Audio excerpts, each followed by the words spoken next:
যাবো। টলিউডের অন্যতম জনপ্রিয় অভিনেত্রী অনন্যা চট্টোপাধ্যায় শুধুমাত্র টলিউডেই নয়, বাংলাদেশেও সুবর্ণলতা নামে ঘরে ঘরে পরিচিত। অভিনয়ের দক্ষতা, নাম, পরিচয় সবকিছু থাকা সত্ত্বেও তাকেও কিছু অপ্রীতিকর পরিস্থিতির মুখোমুখি হতে হয়েছিল। জানতে চাওয়া হয়েছিল তার শরীরের মাপ। তুমি অনেক সাফার করেছো। টলিপাড়ায় অনেকেই কম্প্রোমাইজের প্রস্তাব পেয়ে থাকেন। পরিচালক প্রযোজকদের সাথে সামান্য কম্প্রোমাইজ না করলে নাকি কাজই দেওয়া হবে না, এমন কথা হরহামেশাই শোনা যায়। কিন্তু এই কথা ঠিক কতটুকু সত্য? সম্প্রতি এই প্রসঙ্গে অনেকেই মুখ খুলেছেন। এক অভিনেত্রী কিছুদিন আগে মুখ্যমন্ত্রীর কাছে গিয়ে এই বিষয়ে অভিযোগও জানিয়েছেন। সম্প্রতি ভারতীয় সংবাদ মাধ্যম TV9 বাংলায় এক সাক্ষাৎকারে এ বিষয়ে বিস্ফোরক কিছু তথ্য জানিয়েছেন অনন্যা নিজেই। অনন্যা তার স্পষ্ট কথার ধাঁচে জানান, তাকে ফাঁকা ঘরে নিয়ে তার শরীরের মাপ জানতে চাওয়া হয়েছিল। তিনি বলেন, আমি খুব ছোট বয়সে এই ইন্ডাস্ট্রিতে এসেছি, তখন 19 বছর বয়স ছিল।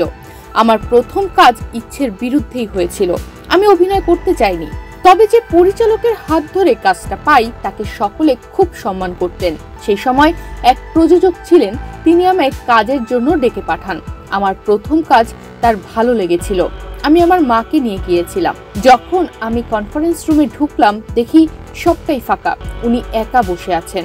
আমার প্রশ্ন করেছিলেন, তোমার ভাইটাল স্ট্যাটিস্টিক্স কি? আমি পাল্টা প্রশ্ন করি, কেন বলুন তো?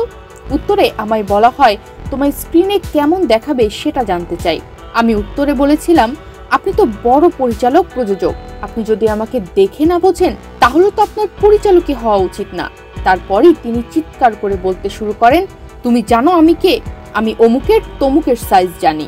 পরিচালক প্রযোজকের মুখ থেকে এমন অপ্রত্যাশিত কথা শোনার পর অনন্যা তাকে বলেছিলেন, এই ঘর থেকে বেরিয়ে যাওয়ার পর আপনি বুঝবেন আমি কে। এখানেই না থেমে অনন্যা সেদিন বন্ধ ঘরের মধ্যে তাকে বলা সব কথা জানিয়ে দিয়েছিলেন ইন্ডাস্ট্রির পরিচিত বিশ্বস্ত সব ব্যক্তিকে। আর এরপরেই চাউর হয়ে যায় সেই কুকথা। অনন্যার দাবি অনুযায়ী এরপরেই সেই কীর্তিমান পরিচালক প্রযোজকের অফিস থেকে বারবার তাকে এবং তার মা বাবাকে যোগাযোগ করে ক্ষমা চাওয়া হয়।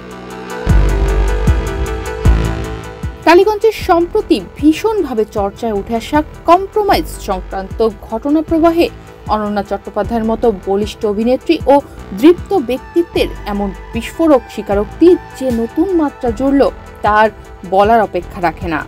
স্ক্রিপ্ট নেই, ডিরেক্টরকে জানো না, আমাকে ডেকে নিয়েছো। তনিমা রহমান, বাংলাদেশ প্রতিদিন। খুব দিমাগ না তোমার?